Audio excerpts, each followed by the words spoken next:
상대방에 대한 공감을 바탕으로 긍정적인 소통과 원활한 인간관계를 이끌려면 부드럽게 소통하는 말솜씨가 필요할까요?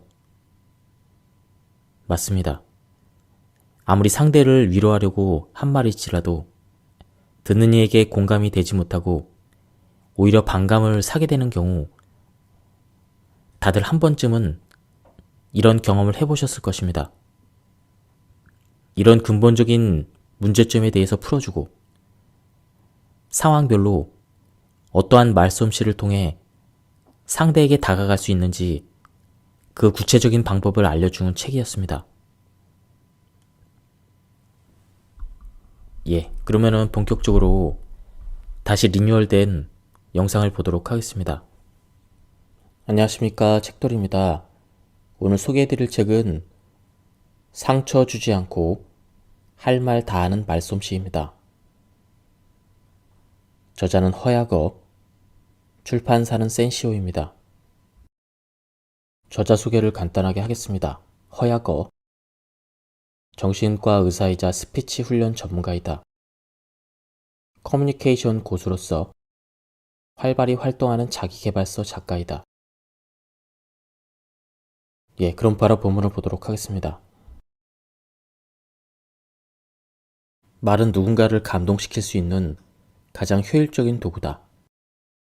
반면에 손 하나 까딱하지 않고서 누군가에게 상처를 주는 무기로 사용될 수도 있다. 그래서 대부분의 사람은 말을 조심하려고 노력하고 이왕이면 상대가 듣기 좋게 말하려 하고 웬만하면 자신의 이미지를 높이는 쪽으로 말하려 한다. 그런데 어떤 의도가 늘 성공적이지는 않다. 상대에게 감동을 주고 싶었는데 오히려 상처를 줄 수도 있고 사람들을 즐겁게 하려고 한 말인데 분위기를 싸늘하게 만들 수도 있다. 심지어 말 한마디 때문에 친구와의 관계가 어그러질 수도 있고 나에게 온 기회를 놓칠 수도 있다.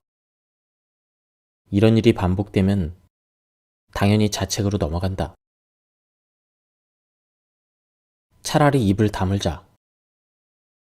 그런데 이런 결심은 그냥 결심으로 끝난다.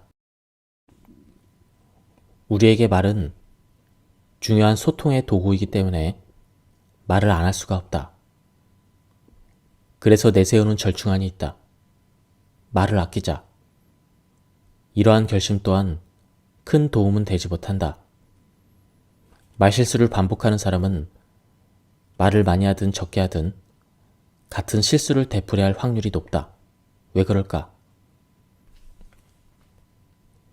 애당초 어떻게 말하는 것이 좋은지 몰라서이다. 자신의 의도를 정확하게 표현할 수 있는 말솜씨를 가지고 있지 못해서이다. 그렇다면 어떻게 하는 것이 좋을까? 먼저 말 잘하는 법에 집착하지 말아야 한다. 정말 말을 잘하고 싶다면 말이 아니라 마음을 보는 눈을 키워야 한다. 모든 인간관계의 핵심은 공감과 소통인데 말 자체가 그것을 만들어내는 것은 아니다.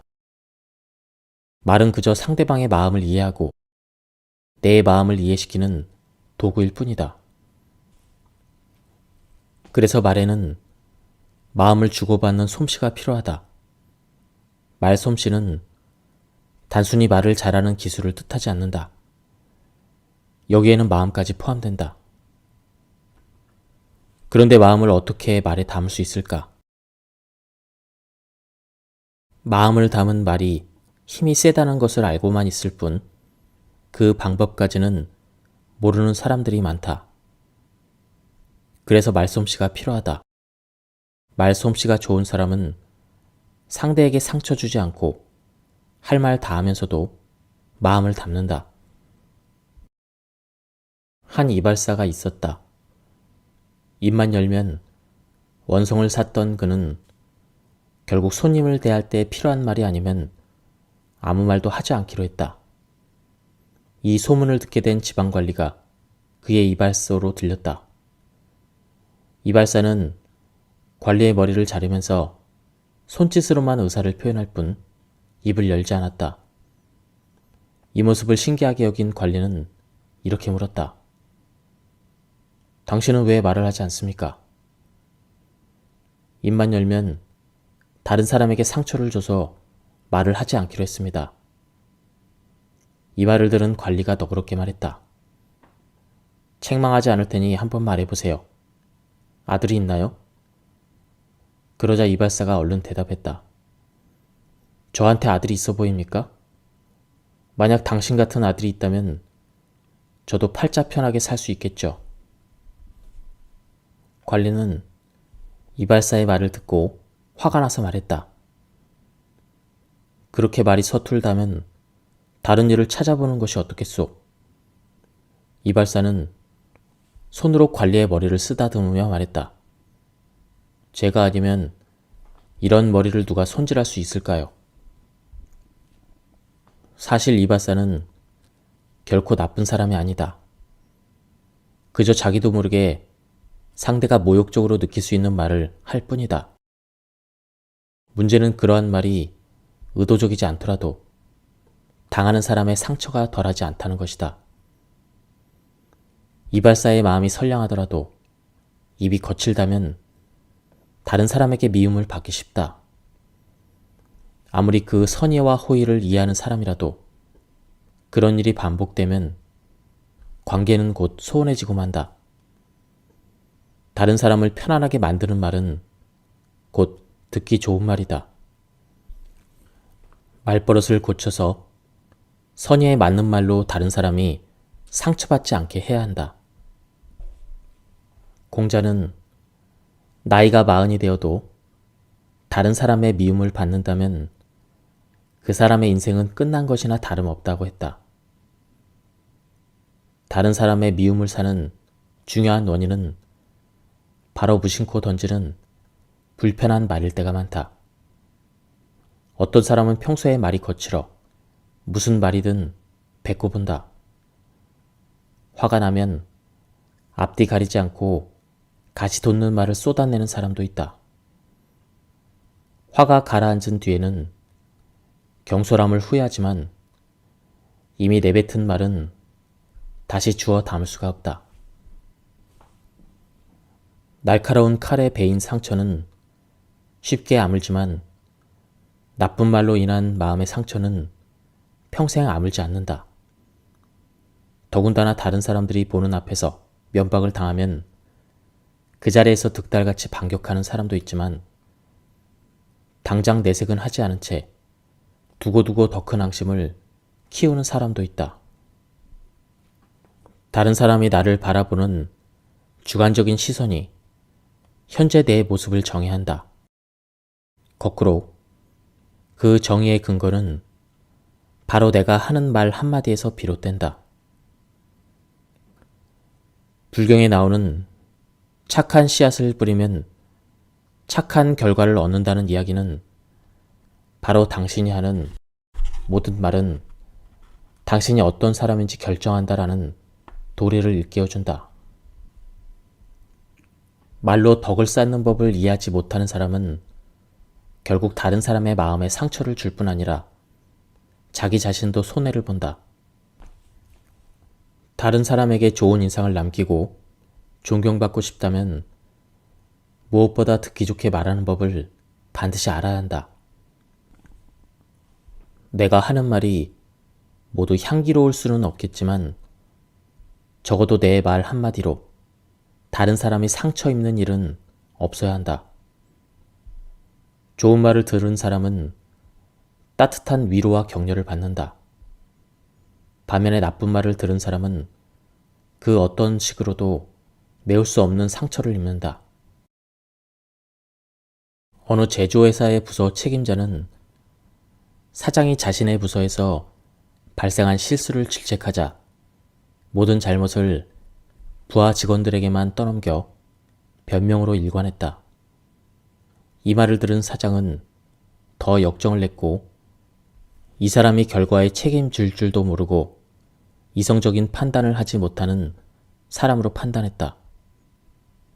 사장은 결국 이 책임자를 해고했다. 이 책임자들이 놓친 소통을 위해 필요한 것은 바로 마음의 교류이다. 항상 상대를 성실한 태도와 평등한 관점으로 대하며 심리적인 안정감을 줄 수 있어야 한다. 그래야만 대화의 하수에서 고수로 발전하고 소통에서 주도권을 줄 수 있다. 억지를 부리는 사람의 말에서 가장 큰 특징은 바로 이치에 맞지 않는다는 점이다. 잘못을 인정하지 않고 끊임없이 자신을 변호하는 데만 몰두한다. 그러나 그러한 억지는 다른 사람의 화만 돋을 뿐이다. 어떤 사람은 칭찬을 위한 칭찬을 한다. 상사에게 이런 말들을 늘어놓는 부하 직원이 있다고 상상해보자. 부장님처럼 멋진 사람은 못 봤습니다. 말을 정말 듣기 좋게 하시네요. 이런 말은 처음 들어봐요. 정말 현명하고 대단하세요. 부장님이 없었다면 우리 부서도 지금까지 존재할 수 없었을 거예요. 부장님은 제가 만난 사람 중에서 가장 능력이 좋으신 분이십니다. 업무든 인격이든 부장님을 따라갈 사람은 없죠. 이것은 분명한 아첨이다. 이런 말을 듣는 상사는 낯 간지러울 뿐 아니라 더 불편하게 느낄 수도 있다. 칭찬은 진실한 마음에서 우러나온 것이어야 한다. 제멋대로 아무 말이나 내뱉어서는 안 된다. 진심이 묻어나는 정확한 칭찬을 듣기 좋고 자연스러운 말투로 잘한다면 주변 사람들의 공감을 끌어낼 수 있을 것이다. 당연히 칭찬을 받은 당사자도 만족하며 받아들일 것이다. 칭찬은 사람의 외모와 행동에 대한 일종의 꾸민말이다. 치장이 너무 과하면 볼송 사나운 것처럼 칭찬도 적당한 곳에 적당한 정도로 덧붙여야 한다. 진솔하면서도 담백한 칭찬을 건네려면 상대의 겉모습은 물론 그의 내면과 진정한 가치를 파악할 줄 알아야 한다. 그 사람이 어떤 면에서 뛰어난지 제대로 파악하고 그에 맞는 적당한 표현의 칭찬을 때에 맞게 진심으로 한다면 더할 나위 없다. 중요한 것은 칭찬의 정도를 잘 조절하는 것이다. 어떤 남자가 여자에게 당신은 참 아름다워요 라고 했다고 상상해보자. 사실 여자가 이 남자를 평소에 그다지 신뢰하지 않았더라도 시간이 흐르면 여자의 기억에는 자신의 기분을 좋게 한 이 말만 뚜렷하게 남게 된다. 누가, 어디에서, 어떤 환경에서 말했는지에 대한 정보는 흐릿해진다. 이런 기억은 여자에게 즐거운 경험으로 남는다. 그 남자가 다시금 칭찬하면 여자는 그가 전에도 그런 말을 한 적이 있다는 사실만 떠올리게 된다. 그 남자가 신뢰할 만한 사람이 아니었다는 기억보다는 그 메시지가 더 강하게 남는다. 이런 상황이 거듭되면 여자는 그 남자에 대해서 점점 긍정적으로 변하게 된다. 이처럼 사람들은 듣기 좋은 정보만 기억에 남기고 나쁜 정보는 지우는 경향이 있다. 다시 한번 이 점을 상기하자. 듣기 좋은 정보의 기준은 말하는 사람이 아니라 듣는 사람이다. 내가 하는 말이 좋고 나쁨보다 그 말이 상대에게 적절한지 생각해야 한다. 나는 솔직하게 말했을 뿐 악담한 것이 아니라고 생각하겠지만 그 말이 듣는 사람에게는 상처가 될 수도 있다. 그 상처는 곧 나에게도 영향을 미친다. 고대 중국에서는 군자란 사마를 갖춰야 한다고 했다. 말이 온화하고 몸이 친화하고 마음이 온화해야 한다는 뜻이다. 그 중에서 첫 번째로 꼽히는 말의 온화함이란 말로써 상대를 즐겁게 해야 한다는 의미다. 하지만 요즘 우리는 날카롭고 냉수적인 말로 다른 사람에게 상처를 줄 때가 많다. 상대를 귀찮아하는 말투는 상대의 감정에 큰 상처를 준다. 성가셔하는 말 한마디로 동료들은 서로 어색해질 수도 있고 친밀했던 사이도 멀어질 수 있다. 이러한 말투는 조급한 마음에서 비롯된다. 일찍이 인광대사는 가장 좋은 기분은 고요하고 침착한 마음이라고 했다. 수면이 잔잔해야 달빛을 온전히 반영할 수 있고 마음이 평온해야 좋은 정보를 받아들일 수 있다.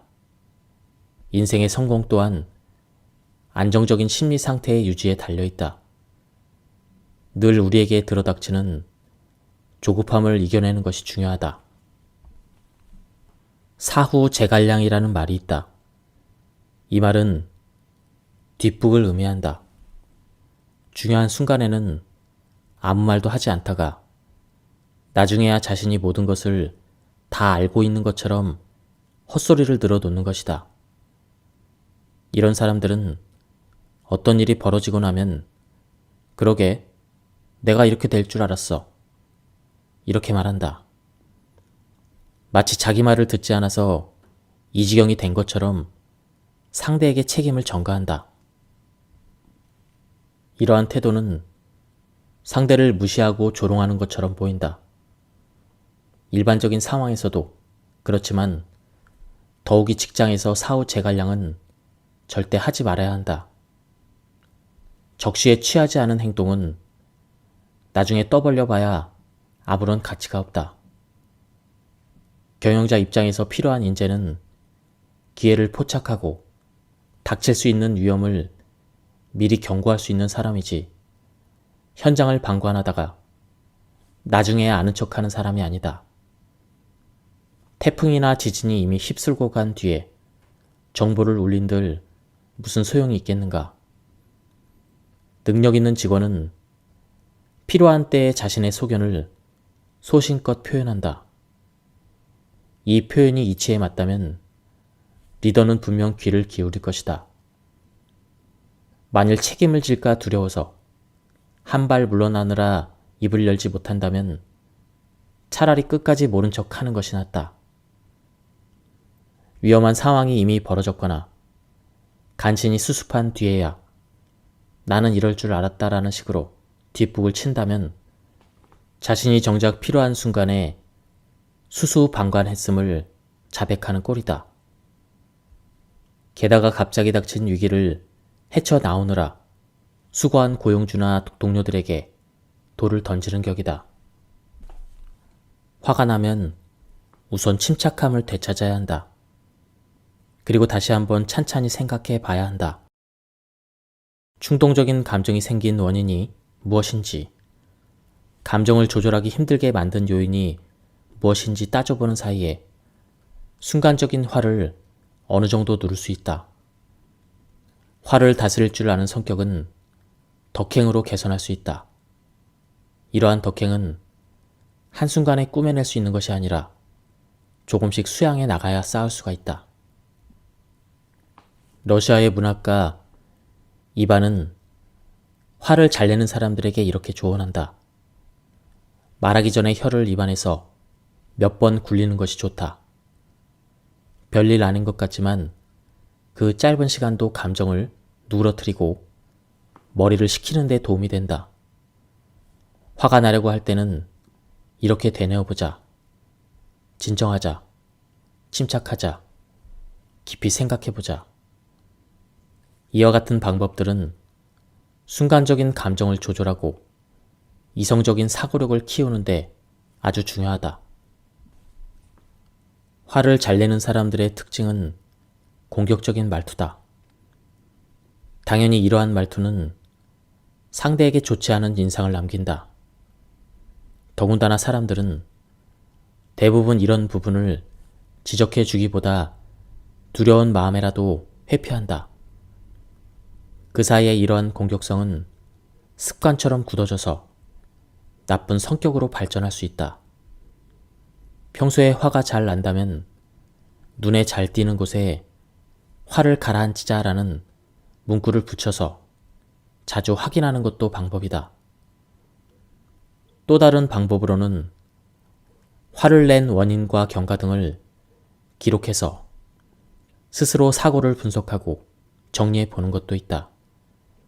이렇게 적다 보면 분명히 별로 의미가 없는 그런 일에 화를 냈다는 사실을 발견할 수 있다. 이러한 깨달음을 되풀이하면서 화를 내는 횟수는 점차 줄어들게 된다. 내 감정을 다스릴 수 있는 사람은 결국 나밖에 없다. 감정은 내 것이다. 좋은 감정도 나쁜 감정도 내가 선택한 것이다. 또한 내가 싫은 것은 다른 사람 또한 싫다는 단순한 진리도 기억해야 한다. 이 점을 잊지 않는다면 내 화가 미치는 상대의 감정도 더 깊이 헤아릴 수 있다. 결국 내가 상대를 어떻게 대하느냐는 그 사람이 나를 대하는 태도에도 영향을 미친다.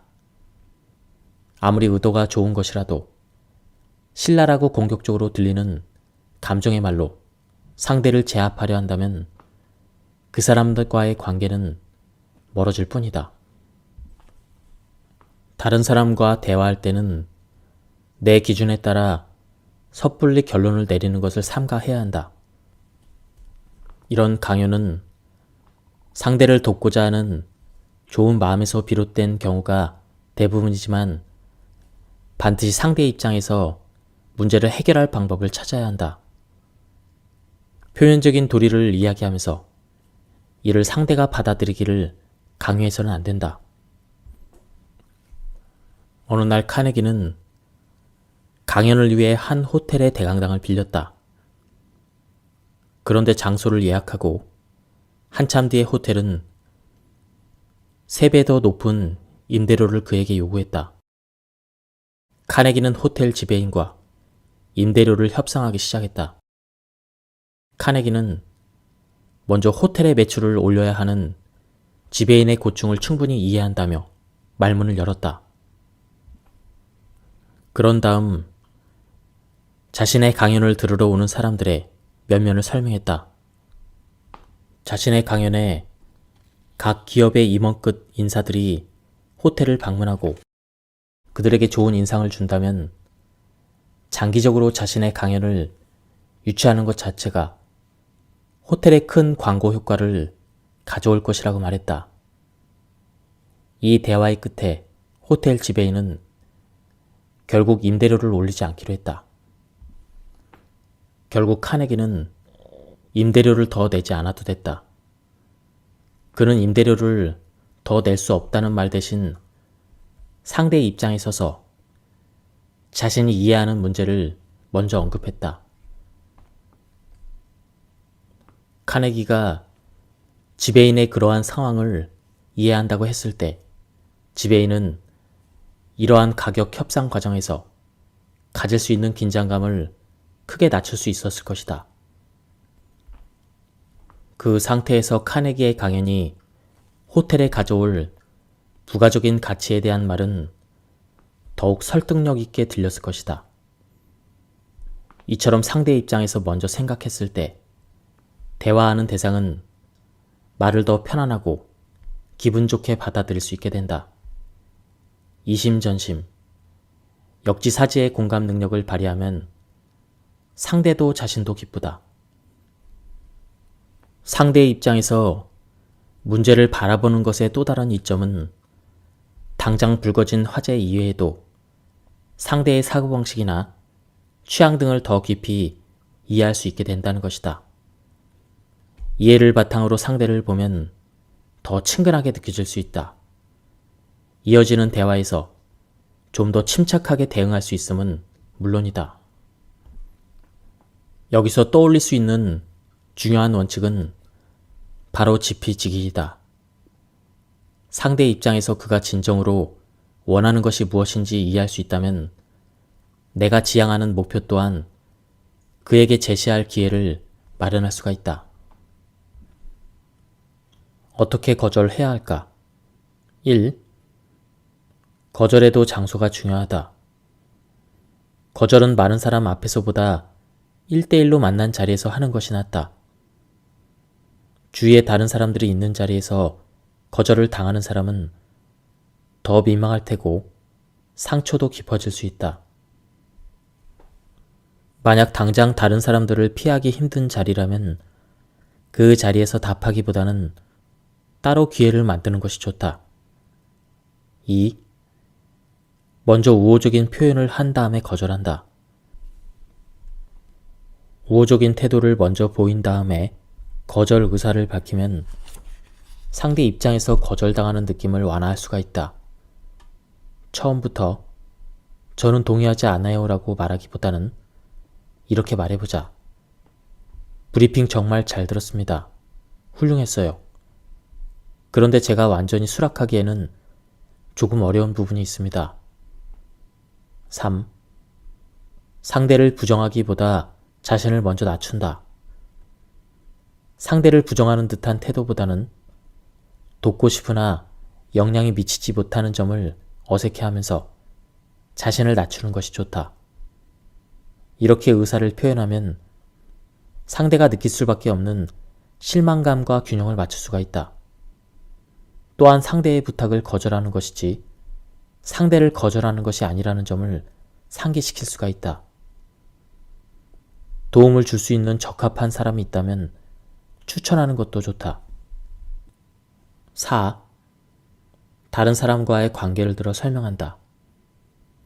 진심 어린 유감과 공감을 전하며 다른 사람과의 관계에 따른 문제를 설명한다면 상대도 거절할 수밖에 없는 그 사람의 입장을 이해하게 될 것이다.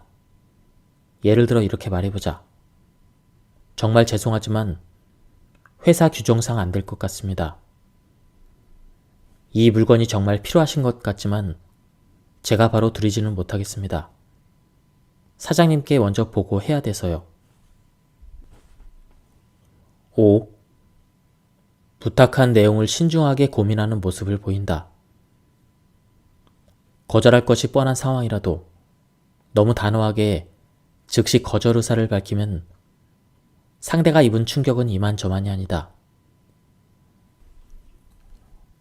꼭 긴 시간을 두고 고민하지 않더라도 부탁하는 사람의 눈을 마주하고 잠시 생각하는 모습만 보이더라도 듣는 사람의 고충을 드러내기에는 충분하다. 가능하다면 생각할 시간을 달라고 하는 것도 좋다. 나중에 의사를 밝힐 때는 직접 만나는 것이 전화보다 나을 수 있다. 단 시간을 너무 오래 끌면 안 된다. 부탁한 입장에서 답변을 오래 기다리다가 허사가 된다면 더 불쾌할 것이다. 6. 대안을 제시한다. 집에 일이 있어서 평소보다 조금 서둘러 퇴근하려고 하는데 동료 직원이 뭔가 부탁할 때가 있다. 그 부탁을 들어줬다가는 퇴근이 늦어지게 생겼다. 이런 상황에는 어떻게 하는 것이 좋을까? 먼저 지금 상황을 솔직하게 말하고 부탁을 당장 들어줄 수 없다는 의사를 분명히 하자. 그리고 부탁을 들어줄 수 있을 때를 구체적으로 제시하거나 다음에 기회가 되면 꼭 돕겠다고 한다면 상대도 흔쾌히 상황을 이해할 것이다. 밀어붙이기와 리드하기는 다르다. 의견을 밀어붙인다는 것은 딱딱하고 강제적인 방식이다. 이때 상대는 마음이 불편한 것을 넘어 자신을 얕잡아 본다고 생각해서 반감을 느낄 수가 있다. 이에 반해 누군가를 리드한다는 것은 이보다 훨씬 인간적인 접근으로 긍정적인 효과를 가져온다. 어떤 문제에 대한 논의를 제대로 시작하기도 전에 상대가 안 된다는 말로 부정적인 태도를 먼저 보였다고 생각해보자. 아무리 내 화술과 친화력이 뛰어나더라도 상대의 부정적인 태도를 긍정적으로 변화시키기는 어렵다. 그래서 상대가 처음부터 긍정적인 반응을 보일 수 있도록 해야 이후의 논쟁거리가 사라지고 상대는 내 제안을 받아들일 수 있는 마음이 생긴다. 그래서 심리학자들도 가장 극복하기 힘든 장애물로 안 된다라는 반응을 꼽았다. 일단 어떤 사람이 안 된다라고 말하면 나중에 변수가 생기더라도 그의 자존심은 이러한 태도를 고집하려고 한다. 이처럼 안 된다라는 표면적인 말에 심리적인 부정까지 더해지면 온몸으로 저항하는 지경이 된다. 반대로 된다라는 말로 시작하면 심신이 긍정적으로 반응해서 이후에 진행되는 대화에도 개방적인 태도를 보이게 된다. 이러한 태도는 그 사람의 생각을 변화시키고 양방의 대화를 긍정적으로 발전시키는 데 도움이 된다. 인류 사상사에 큰 발자취를 남긴 철학자로 고대 그리스의 소크라테스를 빼놓을 수가 없다. 이 위대한 철학자는 다른 사람의 잘못을 봤을 때 어떻게 반응했을까? 그도 잘못을 저지른 사람을 질책했을까? 아니다. 소크라테스는 남을 질책하지 않았다. 대신 그는 소크라테스식 대화법을 사용해 상대로부터 긍정적인 대답을 이끌어냈다. 이 대화법에서 소크라테스는 항상 상대가 동의하는 질문을 먼저 던지고 점차 자신이 정한 방향으로 유도해감으로써 상대가 계속해서 그렇다라고 답하게 만들었다. 그러다 보면 상대는 결국 소크라테스가 정한 결론에 도달해 있었다. 소크라테스식 대화법에 따르면 내 의견을 관철하고 싶은 경우 상대와 의견이 어긋날 가능성이 있는 문제는 처음부터 꺼내지 않는 것이 중요하다. 우선 동의하는 지점을 찾고 이후에 양쪽이 모두 같은 목표를 추구하고 있음을 강조하며 상대의 이해를 구해야 한다. 이 과정에서 설령 양쪽의 의견이 갈리는 지점이 있더라도 이것은 방법상의 문제이지 목표가 달라지는 것은 아니다. 이처럼 밀어붙이기가 아닌 리드하기의 방식을 익힐 때 상대에게 내 의견을 효과적으로 개진하고 목표를 달성할 수 있다. 상대를 존중하며 대화를 이끄는 법. 1. 상대의 미움을 사지 않는다. 상대가 나에게 비호감을 느끼기 시작하면 내 의견을 진지하게 듣지 않을 것이다. 이후에도 적대적인 태도를 유지해 내가 바라는 결과를 유도하기 힘들다. 당신이 관계를 개선하기 위해서 아무리 노력을 해도 명확한 효과를 얻지 못할 수도 있다. 2. 성실한 태도를 보인다. 미국의 25대 대통령 윌리엄 맥킨리는 참모가 쓴 연설 원고가 마음에 들지 않더라도 결코 그를 질책하지 않았다. 대신 참모의 원고에서 실제 상황에 적합하지 않은 부분을 지적하고 그 부분을 어떻게 고쳐야 하는지 알려준 다음 원고를 다시 쓰게 했다. 대화에서 성실한 태도는 비단 아랫사람이 윗사람을 대할 때만 필요한 것은 아니다. 3. 이유를 충분히 설명하라. 내 의견이 설득력이 있으려면 반드시 이유를 충분히 설명해야 한다. 이러한 설명이 이해가 된다면 처음에 부정적인 태도인 상대라도 내 의견을 한 번 더 고려하고 받아들일 수가 있다. 앞서 언급한 맥켄리의 사례에서 그가 아무런 설명도 없이 연설 원고를 채택하지 않았다면 참모는 어떤 기분이 들었을까?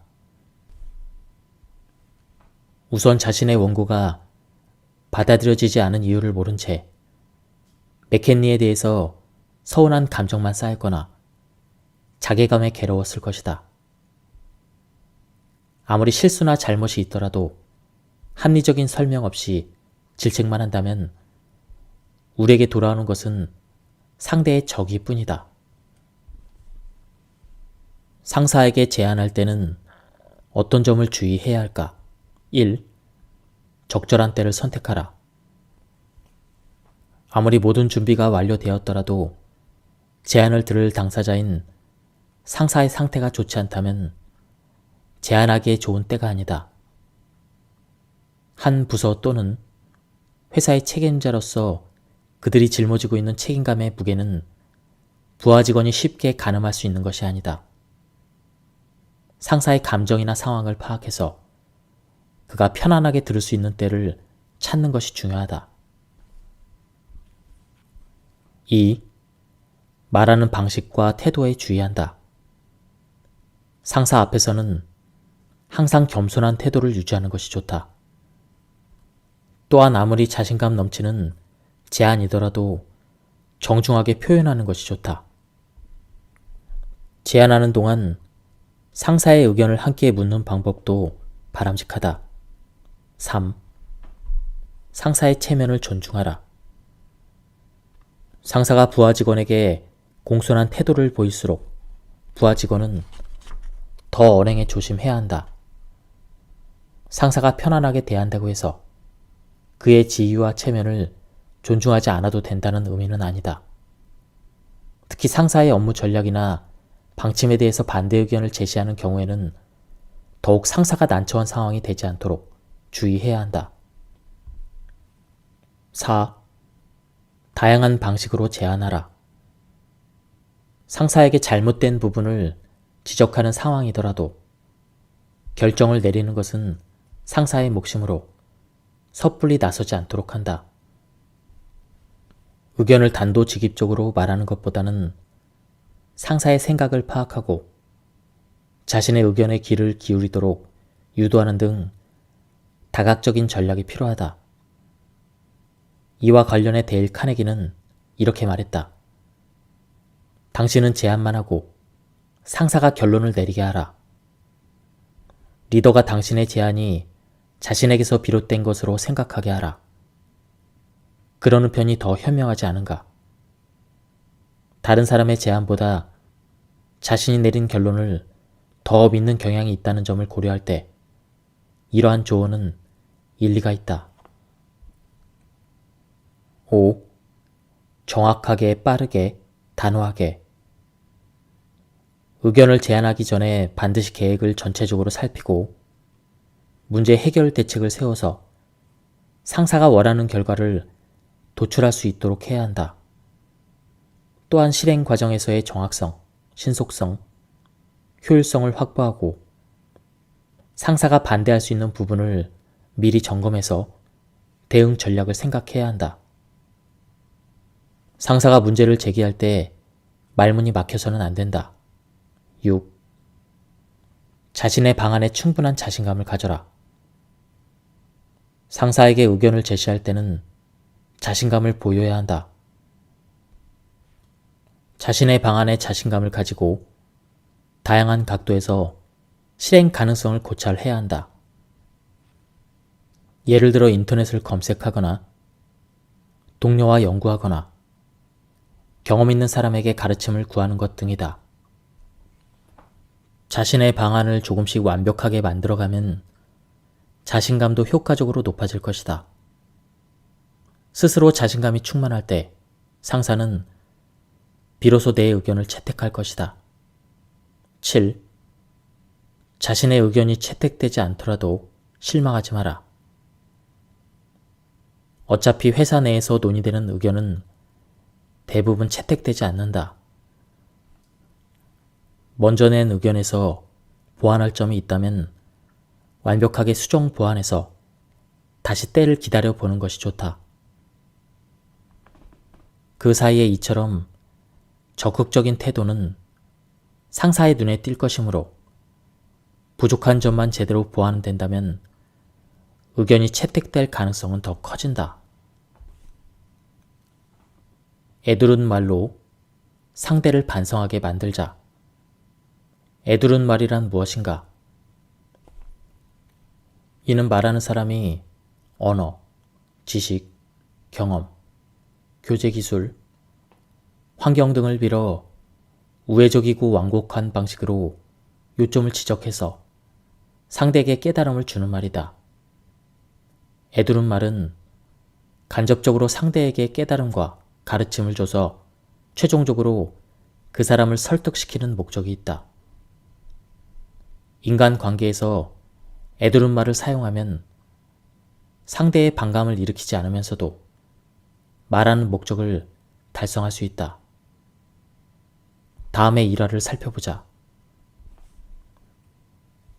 조조의 군대가 적벽 대전에서 패배한 후 조조는 병사들을 이끌고 화령도에서 달아났다. 관우는 과거 조조가 자신에게 베풀었던 은혜를 생각해서 조조를 놓아주었다. 안전한 지역에 도착한 조조는 갑자기 비통해하며 한숨을 내쉬었다. 이를 본 부하들이 의아해하며 물었다. 승상께서는 공경에서 벗어나지 않으셨습니까? 수많은 적군들을 상대할 때는 전혀 낙담하지 않으시더니 지금은 식량도 있고 말에게 줄 먹이도 있는데 왜 그리 비통하십니까? 그러자 조조가 말했다. 다름 아니라 일찍 죽은 곽과 때문이다. 만약 그가 살아있었다면 절대 이렇게 비참한 패배를 당하지는 않았겠지. 그의 말을 들은 병사들은 자신을 반성하지 않을 수 없었다.